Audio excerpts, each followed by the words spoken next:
नमस्कार साथियों, स्वागत है आप सभी का अंकित इंस्पायर्स इंडिया पर। मैं हूं अंकित अवस्थी।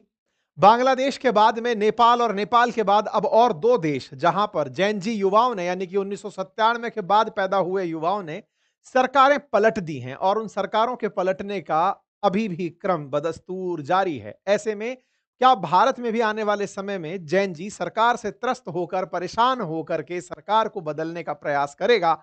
आज के सेशन में इस बात का विश्लेषण होगा, क्योंकि कहीं ना कहीं जैन जी इस समय ट्रेंड में है। और आज के सेशन में जिक्र इसलिए हो रहा है क्योंकि नेपाल के बाद में और कहां कहां सत्ता परिवर्तन किया इन आज के युवाओं ने, जो इंटरनेट के काल में पैदा हुए, जो सरकारों को यूं ही चुटकी भर में पलट दे रहे हैं। सरकार से थोड़ी सी नाराजगी होती है, सरकार के ही रास्ते बंद कर देते हैं। परिणाम स्वरूप इस भूतिया सी तस्वीर को लेकर के एक प्रोटेस्ट शुरू होता है और सरकारें गिर जाती हैं। जब सरकारें गिरती हैं तो लोगों को इनका एक क्रोनोलॉजी याद आता है कि यार पहले बांग्लादेश गया, फिर नेपाल गया, फिर मेडागास्कर गया, फिर पेरू गया। ये जो सीरीज याद आती है, इसे देखकर ऐसा लगता है कि कुछ समय पहले यानी कि आज से लगभग 15 साल पहले अरब स्प्रिंग के नाम पर भी ऐसे ही कई जगह पर देश की सत्ताएं बदल गई थी। ऐसे में क्या ये अरब स्प्रिंग की तरह जैनजी आने वाले समय में जगह बड़ा बड़ी बना लेगा? इसका विश्लेषण आज के सेशन में होगा, क्योंकि फिलहाल हेडलाइन जैनजीज प्रोटेस्ट की है, जो वर्ल्ड वाइड चलने शुरू हो गए हैं। और जब भारत की बात हो तो अपोजिशन द्वारा भी अपने कई बार पोस्ट में, चाहे लद्दाख का प्रोटेस्ट हो या फिर किसी जगह रोजगार के लिए सड़क पर उतरे हुए छात्र, वहां पर अपोजिशन सामान्यतया जैन जी शब्द का उपयोग करते दिख रहा है, लोगों को यह मोटिवेशन देने के लिए कि देखिए जैन जी त्रस्त होगा तो वो सत्ता पलट देगा। तो आज के सेशन में आइए शुरुआत करते हैं, लेकिन उससे पहले दिवाली की पूर्व संध्या, धनतेरस की पूर्व संध्या पर आप सभी को बहुत सारी शुभकामनाएं। और इस धनतेरस पर अपने लिए अगर आप पढ़ाई से संबंधित कुछ खरीदना चाहते हैं या हमारी पुस्तकें लेना चाहते हैं तो बेहतरीन ऑफर चल रहा है अपनी पाठशाला एप्लीकेशन पर, जहां पर यूपीएससी और स्टेट पीसीएस फाउंडेशन के ये जो किताबें हैं ये आपको हमारे कोर्सेज के साथ दी जा रही हैं। साथ ही साथ बातें बाजार की पर, जहां से आप स्टॉक मार्केट और म्यूचुअल फंड्स में निवेश के लिए ज्ञान प्राप्त कर सकते हैं, उस पर भी बेहतरीन ऑफर जारी है। आप जाकर उसका लाभ ले सकते हैं। दोनों एप्लीकेशन का लिंक कमेंट बॉक्स में दिया हुआ है। मेरे प्यारे साथियों, बांग्लादेश आप सभी को ध्यान होगा, जहां पर शेख हसीना की सरकार लगातार चौथी बार सरकार चल रही थी। बढ़िया से सब कुछ चल रहा था, लेकिन इनके किसी एक फैसले के विरोध में, जिसमें इन्होंने रिजर्वेशन देने की बात की थी, जिसमें कि इनके जो स्वतंत्रता संग्राम में जो शामिल लोग थे उनको कुछ कोटा के अंदर पर रिजर्वेशन देने की बात की थी, उससे एक चिंगारी भड़की। उसके बाद स्टूडेंट्स उनसे नाराज हुए और उन स्टूडेंट्स ने कुछ ही समय के भीतर भीतर इनकी संसद पर कब्जा कर लिया। कुछ इस तरह की तस्वीरें आप सबने देखी थी। तस्वीरें बहुत शर्मनाक भी थी, जिस तरह से प्रधानमंत्री को रातों रात यहां से छोड़कर निकलना पड़ा। यूथ यहां पर चेहरा बने और चेहरा बनकर के इन्होंने सरकार का एक ऑल्टरनेटिव प्रस्तुत किया कि अब ये नया बांग्लादेश है और युवा यहां का फैसला लेगा। कई युवाओं ने अपने कार्यकारी जो राष्ट्राध्यक्ष हैं उनके साथ मिलकर के शपथ ली। शपथ के बाद में हालांकि परिणाम दिखने लगे कि ग्रोथ रेट इनकी गिर गई, जो पहले शेख हसीना के टाइम पर बढ़िया चल रही थी। अनएम्प्लॉयमेंट का जो नंबर है वो 9 लाख तक पहुंच गया, यानी कि अनएम्प्लॉयमेंट का स्तर भी धीरे धीरे बढ़ने लगा। भारत के अंदर के समाचार पत्रों ने बांग्लादेश जाकर जब सर्वे किया तो प्राप्त हुआ कि विद्यार्थी जो हैं, जिन्होंने जैन जी प्रोटेस्ट में पार्टिसिपेट किया था, हालांकि वो इस प्रोटेस्ट से जो नई सरकार निकल कर आई है जैन जी की, उससे फिलहाल खुश नहीं है। वो अभी भी उम्मीद करते हैं कि कुछ अलग होगा, पुरानी सरकार से बेहतर होगा। बाद में पता चलता है कि ये सारे किए धरे के पीछे अमेरिका था और वो अमेरिका डोनाल्ड लू के साथ मिलकर के कुछ सेटिंग बिठा रहा था। यहां पर कुछ आइलैंड लेने की बात थी और ये आज का जैन जी वहां रियलाइज करता है कि पश्चिम की तरफ इंक्लाइंड हमने सरकार बना ली, जो कि वेस्टर्न आदेशों की पालना में काम कर रही है। वेस्टर्न आदेश ही धीरे धीरे अमेरिकी प्लॉट को समझाने में कामयाब हुए। खैर, जैसे बांग्लादेश में जो घटना घटी उसके बाद में यूथ के अंदर लगभग एक तरह का मोटिवेशन आया। लगभग वैसा ही मोटिवेशन हमारे पड़ोसी एक और देश नेपाल में भी देखा गया। नेपाल में आपने देखा कि सोशल मीडिया बैन से जो चिंगारी उत्पन्न हुई थी, वो चिंगारी धीरे धीरे सरकार और सरकार के अंदर जो नेपो किड्स हैं, यानी सरकार के जो सरकार में जो नेता हैं उनके जो बच्चे हैं, उनका जो सुख सुविधा है, उससे करप्शन की बू आई और उस करप्शन की बू पर विद्यार्थी हों या फिर नए युवा हों, वो खफा हुए और उन्होंने करप्शन के खिलाफ प्रोटेस्ट शुरू किए। परिणाम क्या निकला? सरकार को इस्तीफा देना पड़ा। जैन जी ने अपनी तरफ से नई सरकार का गठन किया। नई सरकार में नए प्रधानमंत्री बनकर आए। नए प्रधानमंत्री को यूथ ने अपनी तरफ से शपथ दिलवाई और इस बार जैन जी खुद सत्ता में शामिल ना होकर के कई सीनियर जो राजनेता हैं उनको सरकार में लेकर आए और कहा कि फिर से इलेक्शन करवाइएगा, तब तक आप लोग सरकार चलाते रहिए। खैर, नेपाल में जो हुआ वो आपने देखा, बांग्लादेश में जो हुआ वो आपने देखा। अब ऐसा ही एक और काम हुआ है फिलहाल मेडागास्कर के अंदर। मेडागास्कर अफ्रीकी आइलैंड है, लगभग 3.5 करोड़ की यहाँ पॉपुलेशन है। इंडियन ओशियन में कहिए तो सबसे बड़ा आइलैंड कंट्री मेडागास्कर ही है। इस मेडागास्कर आइलैंड में हाल ही में जैन जी का प्रोटेस्ट होता है और प्रोटेस्ट में बिल्कुल वैसी ही तस्वीरें फिर दिखाई पड़ती हैं। प्रोटेस्टर्स के खिलाफ सेना को आदेश दे दिया जाता है, लेकिन सेना प्रोटेस्टर्स के साथ मिल जाती है और उनकी हिफाजत करने लगती है। तस्वीरें सामने निकल कर आती है। परिणाम स्वरूप मेडागास्कर के प्रेसिडेंट को भागकर फ्रांस में शरण लेनी पड़ती है। मेडागास्कर के प्रेसिडेंट हटते हैं। मेडागास्कर का जो जेनजी है वो एंड्री राजो एलिना को छोड़ने के लिए मजबूर कर देता है देश, और वो छोड़ करके दूसरे सेफ स्थान पर चले जाते हैं और यहां पर सत्ता पे छात्रों का नियंत्रण हो जाता है। वो सेना के ही एक कर्नल को राष्ट्राध्यक्ष बना देते हैं। सेना साथ मिलकर के यहां पर शासन में आती है। तस्वीरें आपके सामने हैं, सेना प्रोटेस्टर्स के साथ है। सेना के बख्तरबंद वाहनों पर प्रोटेस्टर्स चल के जा रहे हैं और एक ऐसे ही कर्नल माइकल को ये अपने यहाँ का अभी फिलहाल के लिए राष्ट्रपति बना देते हैं। यानी कि कुछ ही दिनों के भीतर-भीतर, मुश्किल से 7 से 10 दिन के भीतर प्रोटेस्ट होते हैं और उन प्रोटेस्ट के बाद सत्ता परिवर्तित, और परिवर्तित होने के बाद नया राष्ट्रपति बनकर आ जाता है। अफ्रीका में आपने एशिया में आपने सुना, अफ्रीका में आपने सुना, अब दक्षिण अमेरिका में चलते हैं। दक्षिण अमेरिका में एक देश है पेरू, वहां पर भी जैन जी कुछ ऐसा ही कर रहे हैं। यहां पर पेरू के अंदर जो कांग्रेस लीडर जॉस जेरी हैं, उन्होंने प्रेसिडेंट के रूप में 10 अक्टूबर को शपथ ली। 7 दिन उनके प्रेसिडेंट के रूप में शपथ लेने के हुए। उनके शपथ में या फिर कहिए इलेक्शन में धांधली के खिलाफ फिर से ये तस्वीर दिखाई पड़ती है। ये तस्वीर जैनजियों के द्वारा फिलहाल अपने द्वारा एक साइन बोर्ड के रूप में यूज की जा रही है कि हाँ भाई, ये जैन जी का आंदोलन है। ये जो भूतिया सी तस्वीर आपको दिख रही है, इसका किसी कार्टून से कनेक्शन है, जापानी कार्टून से, जिसमें कि मतलब कहीं भी कुछ गलत होता है तो इस कार्टून के जो किरदार हैं या फिर इस तरह की तस्वीरों के साथ किरदार कार्रवाई करने पहुंच जाते हैं, कुछ वैसा है। तो यहां पर जैन जी यहां पर भी एक्टिवेट होता है, सरकार के खिलाफ 7 दिन में सरकार को पलटाने का काम ले लेता है। जैन जी कार्यकर्ता यहां आते हैं, राष्ट्रपति को पद से हटाते हैं, जेरी को इस्तीफा देने के लिए मजबूर कर देते हैं। यहां पर युवाओं की मांग यही थी कि भैया सरकार कह रही है कि सभी के लिए, जितने भी पेरू के रहने वाले लोग हैं, उन्हें मैंडेटरी पेंशन लेनी होगी, और पेंशन का तरीका यह है कि पहले उन्हें यूथ रहते समय अपने पास से कुछ पैसा कुछ संस्थाओं को जमा कराना होगा। ये बिल्कुल ऐसे है जैसे आप सरकारी नौकरी में होते हैं तो कुछ अंश आपको अपनी सैलरी में से जमा कराना पड़ता है सरकार के किसी विभाग में, जहां पैसा जमा होता है, फिर वो बाद में सरकार की तरफ से मिले ब्याज से बढ़कर थोड़ा ज्यादा दिखता है और आपकी नौकरी पूरी होने के बाद वो पेंशन में मिलकर चला आता है। इस तरह से यहाँ की सरकार ने हर व्यक्ति को मैंडेटरी कर दिया है, फिर चाहे वो नौकरी में हो या बेरोजगार हो, कि सबको सरकार के द्वारा नामित कुछ कंपनियों को पैसा देना होगा ताकि सरकार आपके रिटायर होने के बाद में आपको पेंशन दे सके। बोले सर, जब नौकरी ही नहीं है तो रिटायर कहां से होंगे? सरकार ने ये जो जबरन रिटायरमेंट के नाम पर पैसा कलेक्ट करना शुरू किया है, इसे जैन जी ने उगाही माना। बोले ये कुछ भी नहीं है, सरकार की जबरन उगाई का तरीका है, इतना भ्रष्टाचार है, पैसा उगाकर कंपनियां भाग जाएंगी। इस बात से लोगों को जबरन वसूली का डर लगता है। युवाओं ने कहा पहले नौकरी तो तब जाके पेंशन की बात करना। पेंशन प्रदाता संस्थाएं जितनी भी आपने बना दी हैं, वहां पारदर्शिता की बेहद कमी है। इसलिए हम नहीं चाहते कि आपके कुछ इस तरह के हुक्म आए। परिणाम स्वरूप पेरू को अपनी तरफ से इमरजेंसी डिक्लेयर करनी पड़ती है। ये आज की खबर आप लोग यहां पर देख रहे हैं। कुल मिलाकर के आपने अभी-अभी में 4 देशों का ज़िक्र सुन लिया। आपने नेपाल सुन लिया, आपने मेडागास्कर, बांग्लादेश और पेरू के बारे में ज़िक्र सुन लिया।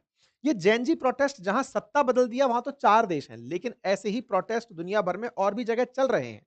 जिनमें से केन्या को देख सकते हैं, फिलीपींस को देख सकते हैं, टाइमोर लेस्टे को देख सकते हैं, इंडोनेशिया को देख सकते हैं। यहां पर भी प्रोटेस्ट चल रहे हैं और इन्हीं प्रोटेस्ट में कुछ कॉमन कॉमन फीचर हैं। पहले सोशल मीडिया के माध्यम से ये चीजें इग्नाइट होती हैं, धीरे-धीरे लोगों तक पहुंचना शुरू होती हैं। युवाओं का जो प्रतीक बना हुआ है यहाँ पर, ये जो वन पीस कैरेक्टर, इसका नाम असल में लूफी है। ये लूफी एक खोपड़ी वाली टोपी का निशान है, जो कि लूफी की पहचान है। एक छात्र नेता लियोनार्डो मुन्योस के अनुसार जहां-जहां भ्रष्ट और तानाशाही शासक हैं, वहां पर जनता को ये आजाद कराता है। ये एक जापान की मशहूर कॉमिक्स है और एनिमे सीरीज है, वहां से इसे लिया गया है। वन पीस नाम की एक एनिमे सीरीज है, वहां से इसे लिया गया है। और ये लूफी का किरदार जो इन दिनों मतलब इसका प्रतीक बना हुआ है, जैन जी का प्रतीक बना हुआ है। फिलहाल जेन जी प्रोटेस्टर्स की एक ग्लोबल वेव चल रही है, जिसके अंतर्गत लोग अपनी तरफ से जब-जब सरकार से खिलाफत करना चाहते हैं, इस तरह से एकत्रित होते हैं, सोशल मीडिया के थ्रू किसी मुद्दे को उठाते हैं, सड़कों पर उतरते हैं, सरकार के ज़रूरी कामों को रोकते हैं, सरकार को मजबूरन पद छोड़कर निकलना पड़ता है। ऐसा ही एक बार वर्ष 2010 में हुआ था अरब स्प्रिंग के नाम से। अरब स्प्रिंग, अरब भाषा बोलने वाले जो अरेबिक देश हैं, जिनमें कुछ देश अरब के, अफ्रीका के भी हैं और कुछ देश मिडिल ईस्ट के भी हैं। यहाँ पर अरबी भाषा बोलने वाले देशों में ट्यूनीशिया नामक देश से एक आंदोलन शुरू होता है। ट्यूनीशिया नामक देश के अंदर एक आंदोलन शुरू होता है और उस आंदोलन में सरकार के खिलाफ प्रोटेस्ट करते हुए लोगों ने इस तरह से सरकारों को ही पलटना शुरू कर दिया था। अरब स्प्रिंग के बाद में ट्यूनीशिया, लीबिया, इजिप्ट और यमन के अंदर सत्ता परिवर्तन हो गया था। लेकिन Morocco, Algeria, Sudan, South Sudan, Jordan, Iraq, Syria, Saudi Arab, Oman, Bahrain, Kuwait, यहां पर सरकार के खिलाफ प्रदर्शन हुआ था।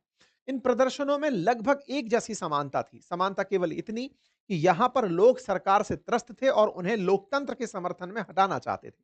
मिडिल ईस्ट के तो बहुत सारे देश आज भी ऐसे हैं जो राजशाही से चलते हैं, फिर चाहे सऊदी हो, ओमान हो, बहरेन हो, कुवैत हो या फिर यूएई हो, ये सभी वो देश हैं जहां पर राजशाही चलती है और राजशाही के खिलाफ लोकतंत्र की मांग को लेकर के जनता सड़कों पर थी।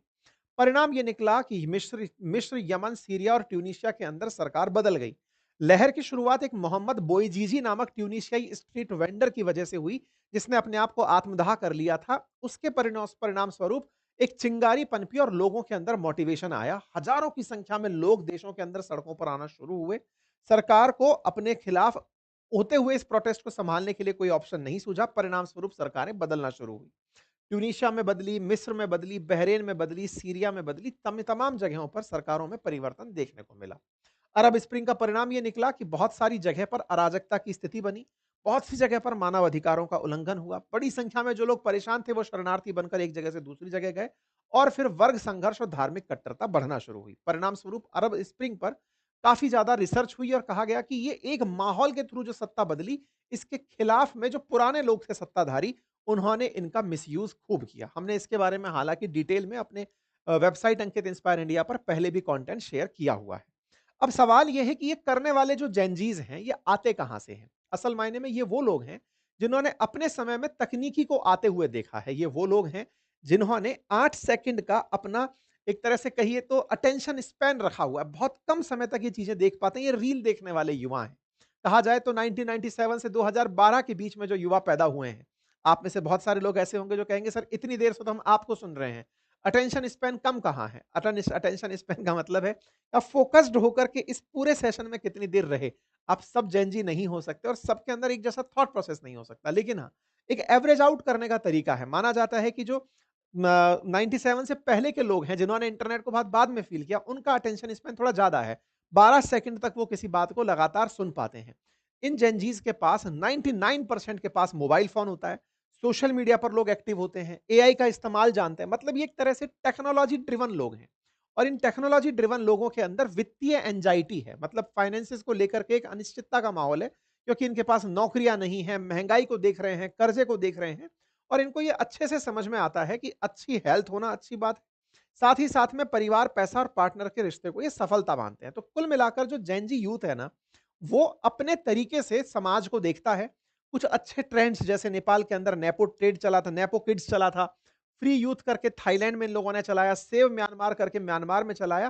कुल मिलाकर के जेनजीज अपने तरीके से परेशानियों को देखते हैं, सोशल मीडिया को अपनी तरफ से बात समझाने का तरीका बनाते हैं, समस्याओं के समाधान में ऑन द स्पॉट सॉल्यूशन को प्रेफर करते हैं, बोरिंग काम नहीं करना चाहते। और तो और जेनजीज हर बात को किसी सवाल की तरह लेते हैं और कुल कुल मिलाकर के बातों में बदलाव को पसंद करते हैं कि अगर चेंज होता है तो वो अच्छे के लिए होता है। जब इस तरह की बात आती है तो आप ऐसी बहुत सी चीजें भारत में भी होती हुई देखते हैं। आप में से बहुत से लोगों ने हाल ही के समय पर हुए छात्र प्रोटेस्ट भी देखे होंगे, जब छात्रों ने सरकार के सामने कुछ ट्रेंड्स चलाए, सरकार के अंदर हुए भ्रष्टाचार पर लोगों का ध्यान आकर्षित किया। बहुत से राज्यों में लगातार पेपर लीक हो रहे हैं, यूथ बड़ी संख्या में परेशान है। ऐसे में क्या वो सभी मिलकर के एक साथ सिस्टम के खिलाफ एकत्रित होकर के कुछ ऐसा स्टेप उठा सकते हैं? बड़ा सवाल है। ये सवाल बड़ा इसलिए है क्योंकि सत्ता के खिलाफ अपोजिशन जब भी कोई प्रोटेस्ट हो रहा है, उसमें इस जैन जी शब्द को डाल रहा है। जैसे राहुल गांधी जी की एक पोस्ट देखिए जिसमें वो कहते हैं कि देश के युवा, देश के स्टूडेंट, देश की जैन जी संविधान को बचाएंगे, लोकतंत्र की रक्षा करेंगे, वोट चोरी को रोकेंगे, मैं उनके साथ हमेशा खड़ा हूं। तो कुल मिलाकर जब अपोजिशन का सपोर्ट है, तो ऐसे में यूथ कभी सड़कों पर अगर आता है तो उन्हें एक पॉलिटिकल पैट्रनेज भी मिलेगा कि हाँ चलिए साहब, हमारे साथ में विपक्ष खड़ा है, तो हमारी बात को मजबूती मिलेगी और साथ ही साथ में हो सकता है कि सरकार के खिलाफ इनके अनुभव जो हैं वो हमारे लिए काम के हों। कुल मिलाकर के सत्ता परिवर्तन में जेन ज़ीज़ को इन दिनों एक विकल्प के रूप में देखा जा रहा है। यूथ को एकत्रित करने के लिए एक क्लब के रूप में इसको देखा जा रहा है, ठीक है? अब सवाल इसी तरह से जब भारत के अंदर लद्दाख में प्रोटेस्ट होने शुरू हुए थे, तो जेन ज़ी शब्द का इस्तेमाल हुआ था कि वहाँ पर लद्दाख में ऐसा हो रहा है। भारत का विशेष रूप से जो उत्तर भारत वाला एरिया है, वो सबसे ज़्यादा जैन ज़ी पॉपुलेशन रखता है, जिसमें बिहार, उत्तर प्रदेश, राजस्थान ये वो क्षेत्र हैं, जहाँ पर सबसे ज़्यादा जैन ज़ीज़ हैं। ऐसे में देश के अंदर जो पर्सिस्टेंट अनएम्प्लॉयमेंट है या फिर जो महँगाई का स्तर बढ़ता जा रहा है, धीरे-धीरे लोगों को जो स्ट्रेस बढ़ता जा रहा है, एनवायरनमेंट डिग्रेड हो रहा है, पॉलिटिकली हम बहुत ज़्यादा पोलराइज़्ड हो रहे हैं, सोशल मीडिया भी कहीं न कहीं यहाँ पर हमको ड्रेन कर रहा है, कहीं इनसे प्रभावित होकर के क्या हमारे देश में जैन जी इस तरह के कदम उठा सकता है, ये एक बड़ा सवाल बनता है। खैर, फिलहाल के लिए तो हम यही मानते हैं कि देश के अंदर डिजिटली जो स्किल्ड वर्कफ़ोर्स है, वो आने वाले समय में देश के अंदर पॉलिटिकल एंगेजमेंट को बढ़ाएगा, कल्चरल वैल्यूज़ को इवॉल्व करेगा और सोशल कॉन्शसनेस की तरफ वो बढ़ेगा। ऐसे में देश के अंदर अपॉर्च्युनिटी भी है जेन जी, तो देश के लिए एक अपने आप में व्यवस्था परिवर्तन के लिए एक तरह का विकल्प भी है जेन जी। अगर हमारा यूथ सही दिशा में रह करके काम किया तो हो सकता है बहुत सारे स्टार्टअप्स को खड़ा करे, हो सकता है कि वो सत्ता में अपनी सक्रिय भागीदारी दे। सरकार के अंदर अनरेस्ट पैदा करने से बेहतर है सरकार के साथ मिलकर के या फिर सरकार के अल्टरनेट में किसी राजनीतिक दल को जॉइन करके वो इस तरह के काम करे ताकि देश में अशांति ना हो। अशांति या अराजकता की स्थिति उत्पन्न ना हो और वो सक्रिय रूप से राजनीति में भागीदार बने और देश के अंदर देश निर्माण में पार्टिसिपेट करे। खैर, जो भी होगा वो सब देखने योग्य होगा, लेकिन हाँ, चूंकि ये चर्चा का विषय था, तो हमने अपने रेफरेंस में इसको समझने का प्रयास किया। फिलहाल के लिए मानना यह है कि जेन जी की इस वजह से 2 ट्रिलियन तक स्पेंडिंग बढ़ जाएगी देश की 2035 तक, यानी खर्च जो है ना वो जेन जी बहुत ज़्यादा करेगा। 70% जेन जी जो है वो एआई और एआर ड्रिवन हो रहा है एवरीडे लाइफ में। लगातार 78% जो जेन जी प्रोफेशन है इंडिया के अंदर वो एआई के अंदर तलाश रहा है। तो ऐसे में भारत का जो युवा है वो केवल प्रोटेस्ट की राजनीति नहीं, अपितु राजनीति के अंदर एआई ला सकता है, राजनीति के अंदर नवाचार ला सकता है, ऐसी अपेक्षाएँ की जाती हैं। बाकी आप लोग इस विषय पर क्या सोचते हैं? अपनी राय ज़रूर कमेंट बॉक्स में रखिएगा। चैनल पर नए हैं तो सब्सक्राइब कर लीजिएगा। बाकी दिवाली ऑफर्स हमारे एप्लीकेशन अपनी पाठशाला और बातें बाजार की एप्लीकेशन पर उपलब्ध हैं, उनका लाभ अवश्य लीजिएगा। धनतेरस पर ज़रूर कुछ ऐसा परचेज़ कीजिए जिससे धन भविष्य में और अच्छे से आए। धन्यवाद।